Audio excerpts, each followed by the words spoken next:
That was Upendo, meaning love, produced by Refugee One Chicago. It actually was a story about and performed by a Congolese family who spent 20 years in a refugee camp, who made it to Chicago last year and have their kids now at Truman and at Sullivan High School, who actually are performing in this piece. Try to look for them online, Upendo for Refugee One Chicago. Beautiful. As a way of introducing our next segment, which started in our wanting to talk about this kind of behind-the-scenes work to protect RP, an effort in Rogers Park that kind of grew out of A Just Harvest and the Network 49 and Living Waters Community Church as a response to the original travel ban. And what's happened since then on many Saturdays is a series of trainings to try to help neighbors respond to the threat of deportation and other immigration raids in our neighborhood. Joining us today are Mary Zerkel of the American Friends Service Committee and Sofia Sami, who is with Muslims Organized and also works with Mary to try to help us better understand through an anti-racism training why this anti-Muslim feeling, why this Islamophobia has taken over and what we can do about it. So welcome to Live from the Heartland. Mary, how did this work get started in American Friends Service Committee? Well, we started working on this well before the election of Donald Trump because, Islamophobia and anti-Muslimism is actually centuries old.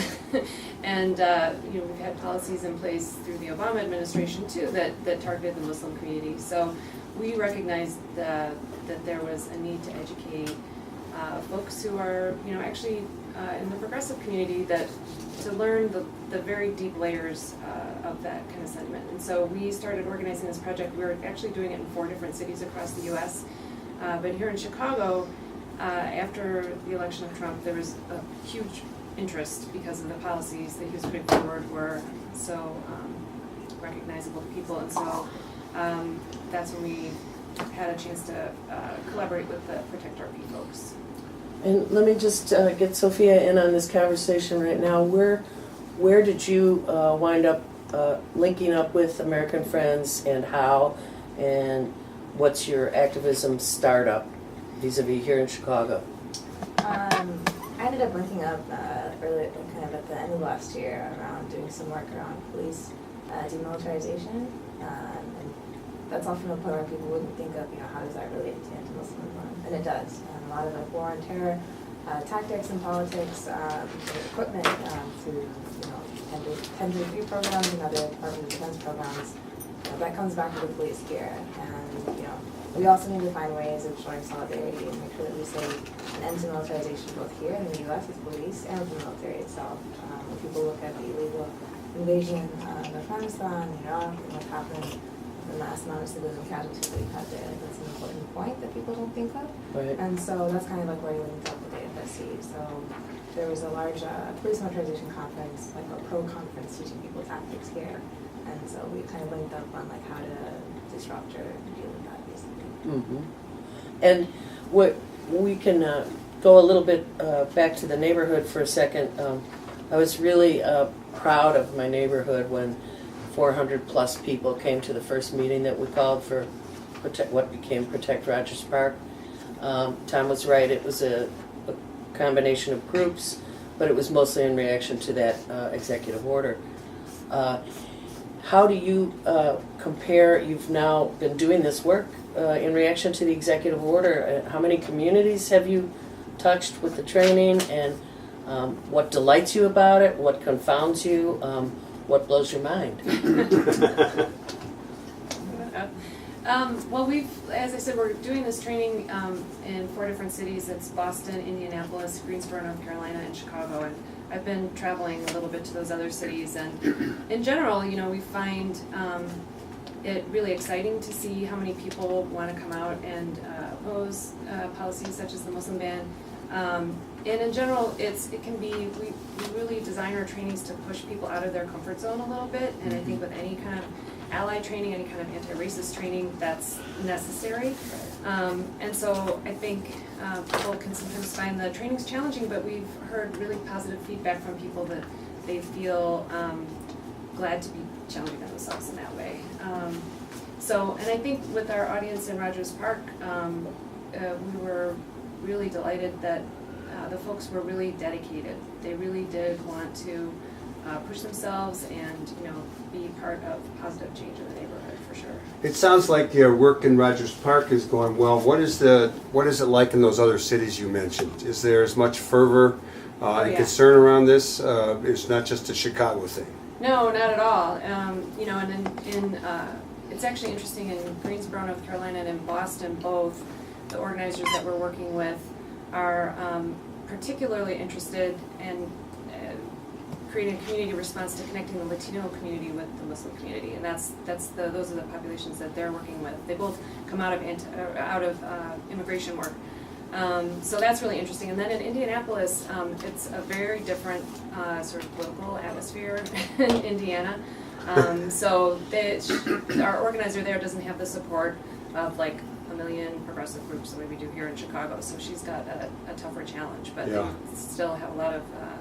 They do have support within their community too. Sophia, as you prepared for the Rogers Park training, was there anything special or different that you did for that training? I mean, yeah, and the reality is that that community, that area on the north side has historically been a place where large waves of Muslim immigrants and refugees have lived, right? And they've changed the landscape of that area completely. Yeah. And so anybody doing any type of work there has to know that, right? So they, you know, when it came to talking about uncomfortability, I mean, it was also kind of like a no line. Like, you have to understand this if you want to work here. There's no preference on whether or not you can understand like the histories behind these communities, what they've dealt with prior to coming here, right? Like if anti-Muslimism was a part of them being displaced to the U.S., you need to talk about that just as much as you talk about the Muslim ban. And it's important that people learn to call it a Muslim ban when it happens. Are there common misperceptions that you try to lead with to dispel what people's conventional wisdom might be about the Muslim community, even if they're living in Rogers Park? Yeah, I mean, the first part of the training is around, we call them myths, right, which I think is still a kind way of... Lies. Lies that people like and lies that people grew up believing and still do, right, and I think that that's important. And so, yeah, and it's really easy to crowdsource them from people, which means that people know what these things are. And at one point we've had in the training somebody say to the effect of, oh, I really like that we can like share these myths and beliefs, but you don't know who said what.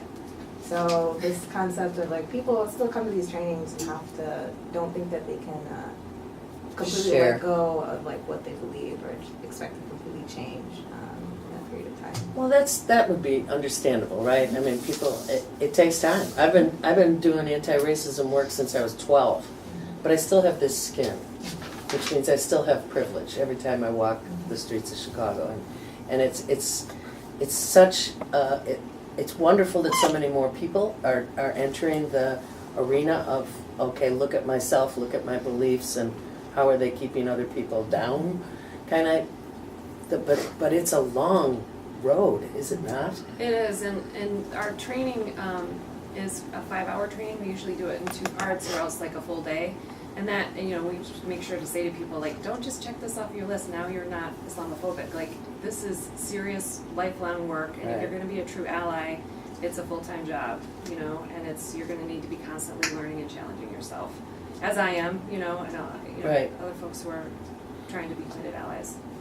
Well, I mean, the real complicated thing, too, is U.S. foreign policy for the last 20 years, which has been Islamophobic to the max. Mm-hmm. And I mean, it's Trump who actually put it into a ban language. Mm-hmm. But really, who have we been making the enemy for so long?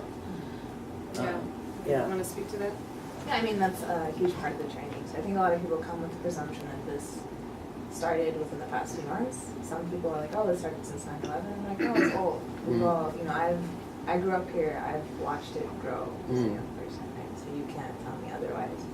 And, you know, sometimes it's a shock to people, but I think once you share it with them, they realize that they weren't looking or seeing what was happening. Or maybe they did see what was happening and didn't really take time to ask questions. Right.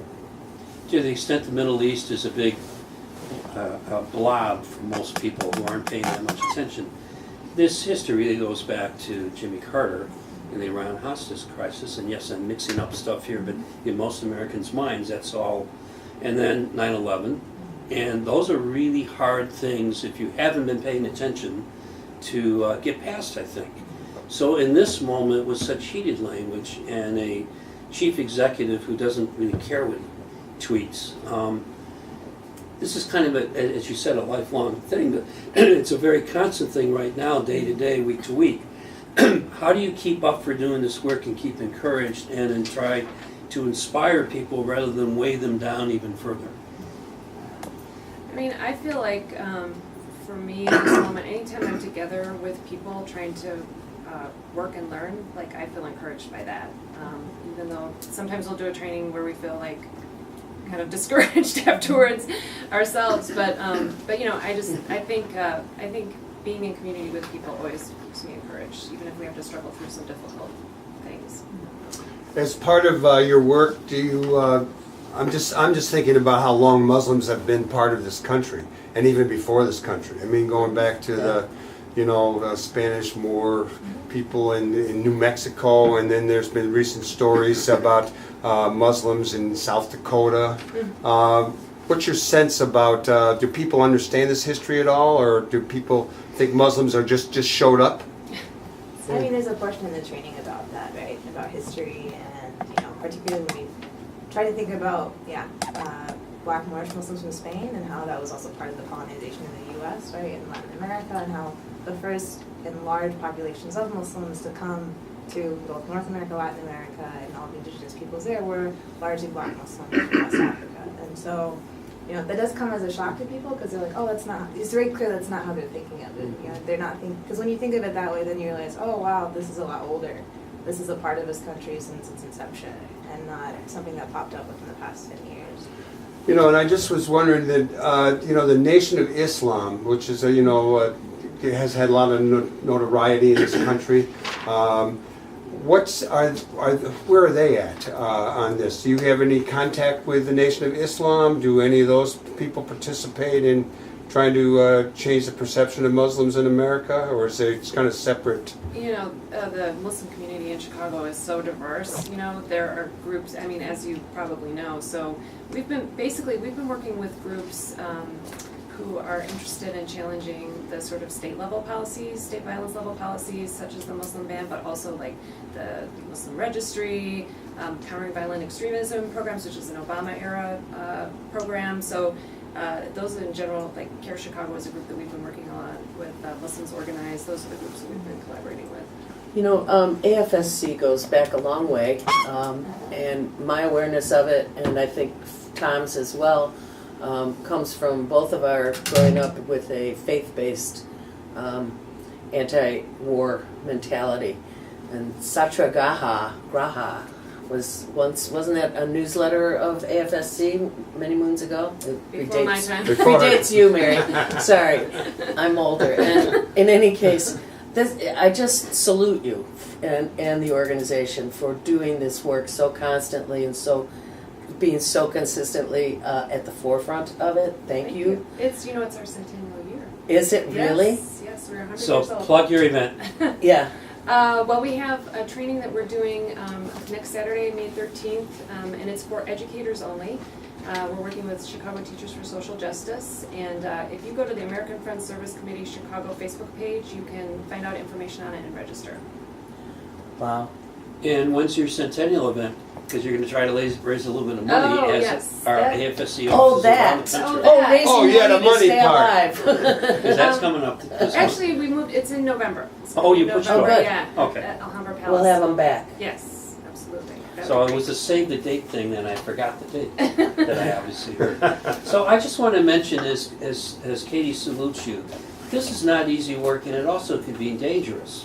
Your relatively new executive director, Brand Rosen, had an office burglary back in the fall, which I actually missed that story. In doing research for this show, I came across, and it was about a slightly different issue, but not really related. And it was very related. That was actually the event that Sofia first started working with us. We were I wondered organizing. if there was a connection Yeah, there. organizing a mobilization against the Illinois. Tactical Officers Association. Tactical Officers Association. So their keynote speaker was Sebastian Gorka. Hello, Oh, have you heard this name? no. Yeah, I heard He was that name. He was an anti-Muslim, Breitbart guy. Yeah. And so we were saying, this is, you're training people to use SWAT tactics within this racist anti-Muslim frame. And so we were opposing that, and we believe that break-in was completely related. The only computer that was stolen was from our organizer who was focused on that, and it was in a locked drawer. All this other stuff was not taken. So yeah, those issues are real. So as we know from anti-war activities back 40 years ago, they are watching us, but we're watching them. And we're trying to make sure that we keep our neighbors engaged. And so grateful for the work you're doing to keep us better informed and educated about these issues. Mary Zerkel and Sofia Sami, thank you so much for joining us today in Life in the Heartland. Yes, and thank you for your great work.